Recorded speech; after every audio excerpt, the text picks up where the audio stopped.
Hi, what in space? Today we're reacting to invading planets really hard by spacedock. Go give a spacedock some love. We've covered drop pods and drop ships before, but planetary invasions are so much more than just using those to land in the first wave. There's bigger, more vulnerable transports that come later, different landing sites to consider with their own risks and rewards, the benefits of having sneaky, behind-the-lines troops, and massive, long-term infrastructure that might... Humans have Earth, and invading Earth is probably going to be very, very difficult because Earth has oxygen.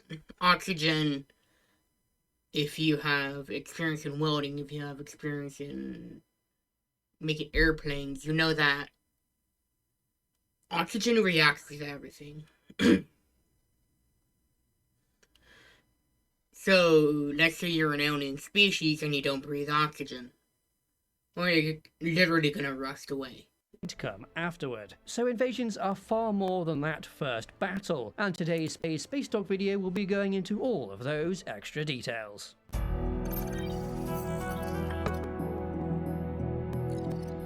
Where there are multiple planets in sci-fi, there's a good chance there's going to be someone who wants to invade them. There's many reasons for this to happen, from capturing the planet to something with smaller scale, or perhaps a combination of both. One of the more common and dramatic ways we see this happen is drop pods or drop ships descending directly into combat. And yes, this is cool, but it's not the only way to do things. Just because you can drop equipment directly into a battle doesn't mean you always should. That's Yeah, because dropping drop pods into a combat zone, that is not wise if you don't want to sustain massive casualties. If you want a good example of what I mean by massive casualties, look up D-Day. D-Day had a lot of casualties. I'm talking a lot. Places extreme risk on the craft doing the dropping, as they have to come to a halt to drop things off. And if it's a craft designed for combat drops, then it's probably not very good at large-scale transport. Think of the difference between an LAAT and an acclimator. The smaller craft are very good at getting around a battlefield and depositing single units where they need to be, and they're heavily armed enough to either make room for a landing or to support troops after the fact. But an acclimator...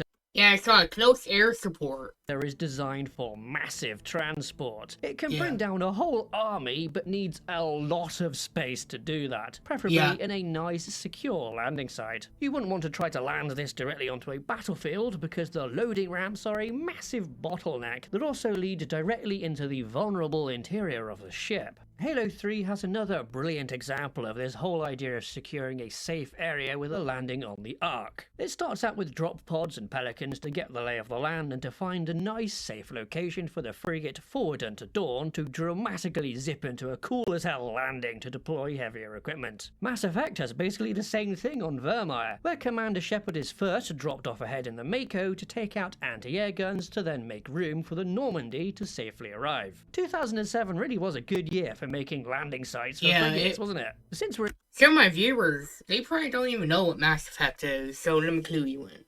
Mass Effect was a big franchise. It was sort of like Star Wars meets, yeah, it's kind of like Star Wars meets, Star Trek, but with a bit more, combat. Mass Effect is a military science fiction media franchise created by Casey Hudson. The franchise depicts a distant future where humanity and several alien civilizations have colonized the galaxy using technology left behind by advanced precursor civilizations. Basically, Mass Effect, if you've ever played Stellaris, that's kind of the same thing. Since we're in sci-fi land, there's also the option of teleporting, which may seem really well suited for invasions, but does have its downsides. Yes, you can pop in where you want without putting a landing craft at risk, but you also don't necessarily have a clear picture of the landing site before you get in there. Like, what if you beam in directly in front of somebody with a gun? And you also don't get the benefit of potential air support from a landing craft. You're just on your own. You may get the benefit of surprise, but it's a different risk-reward scenario going on. Though I can certainly see it being extremely helpful for a secure landing site. What counts as a secure location also includes somewhere nowhere near where an actual battle might take place, or even the final goals of the invaders, like the invasion of Yeah, a good Nabu. example of a secure landing site would be after D-Day. After the Battle of Normandy Beach. Because if you know anything about Normandy Beach, this is a famous photo of the Normandy landings. What you're seeing here is this is after the battle. So this would be a secure landing site. But shortly before this photo was taken, this was an active combat zone. And you wouldn't want to land anything here, because you'd be running into a flurry of bullets. Boo, which the Trade Federation kicks off by landing on the entire opposite side of the planet, despite the big iconic landing craft all being pretty heavily armed. To some extent, this is so Qui-Gon and Obi-Wan can have fun adventures with fish and then bigger fish while racing the droid armies to the city, but this distance also ensures the craft can unload their droid armies completely unopposed. A sensible, risk-free approach to deploying troops in a situation where there was little doubt they could overwhelm any defenders anyway. The delay in travel time means nothing to the overall strategy, at least it would have if the Jedi didn't throw a wrench into the plans by getting Padme off-world. The Covenant in Halo Reach do things kind of similarly, with the extra addition of cloaking the bulk of their forces to keep their presence as hidden as possible. Which again, makes total sense. Their goals on the planet were to find Forerunner artifacts, not capturing the whole world, so getting as many forces on the ground as quietly as possible in order to search for artifacts before being noticed is a good idea. The invasion of Hoth is another easy example, albeit for a very different reason. The rebellion's shield generator prevents a direct assault, so the Imperials are forced to land their initial forces pretty far away before lumbering overland to blow up the Battle of Hoth is a pretty good example of needing to secure a secure landing site before you need to, well, do the invasion. A parallel that can be drawn there would be maybe the Battle of Berlin. The Battle of Berlin, it was another World War II battle. This is a famous photograph of it. Right before the battle, the Soviets planned to launch a big offensive before the battle to secure Berlin.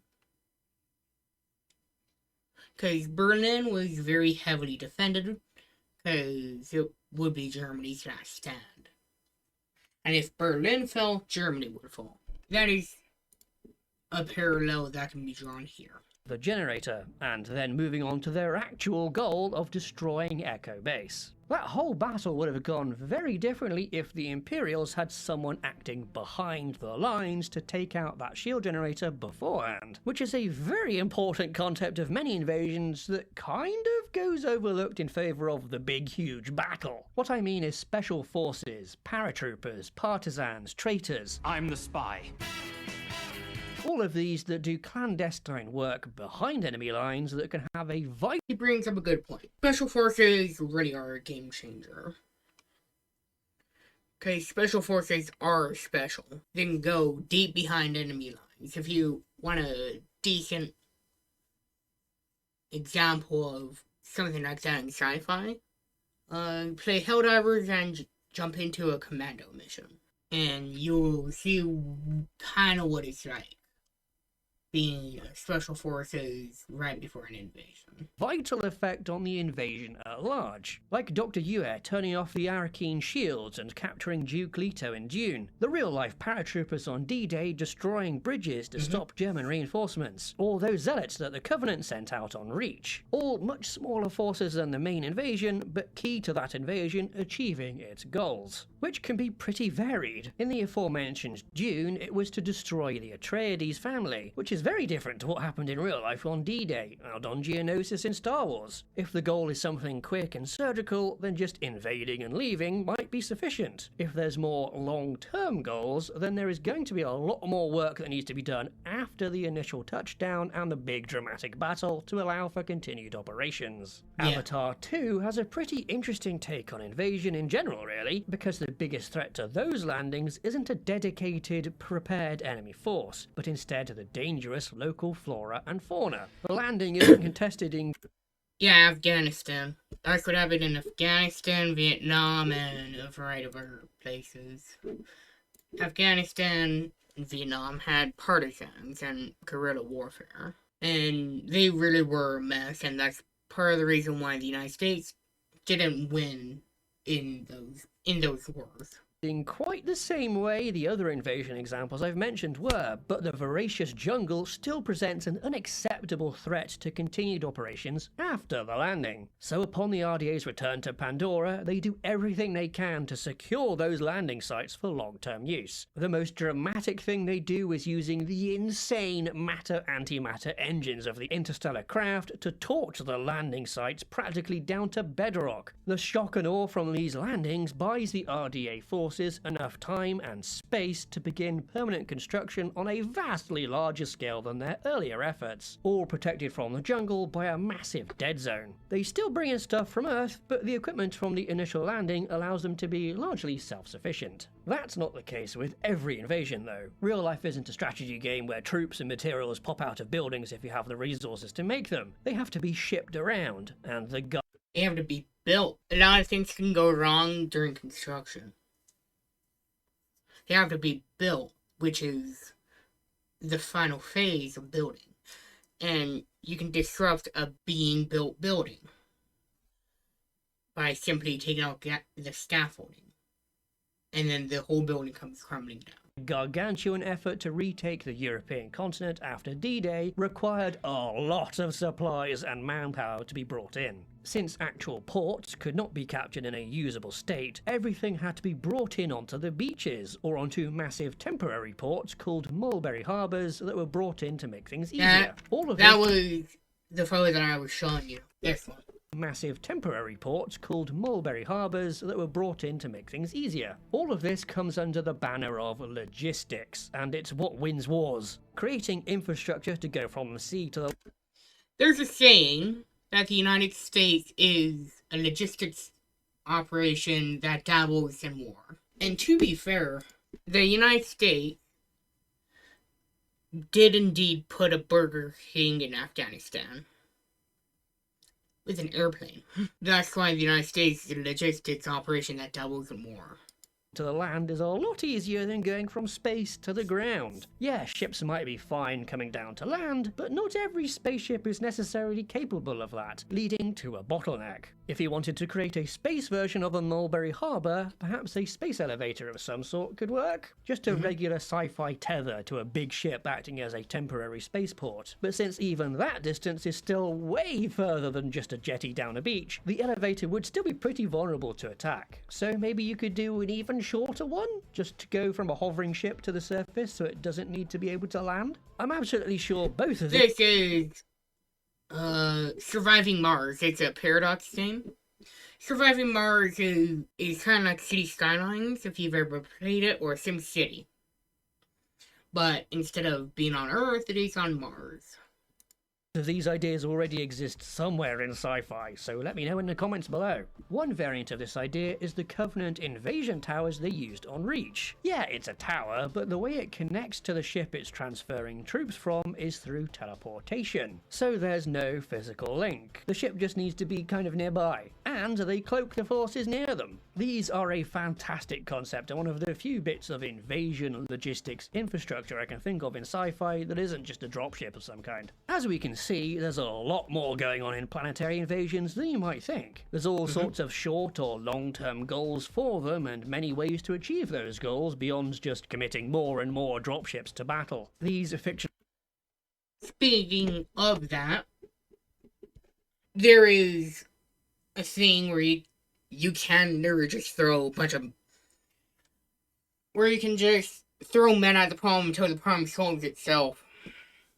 Fictional scenarios also mirror some of the most dramatic moments in real-life history, and that history is also a fantastic source of inspiration for more of the wider elements of an invasion than the big crazy battles that we all know and love. You can support Spacedock by joining our Patreon, where you can get our... Remember, like, comment, subscribe, join the Discord, and thank you for watching. Comment the B emoji if you made it this far.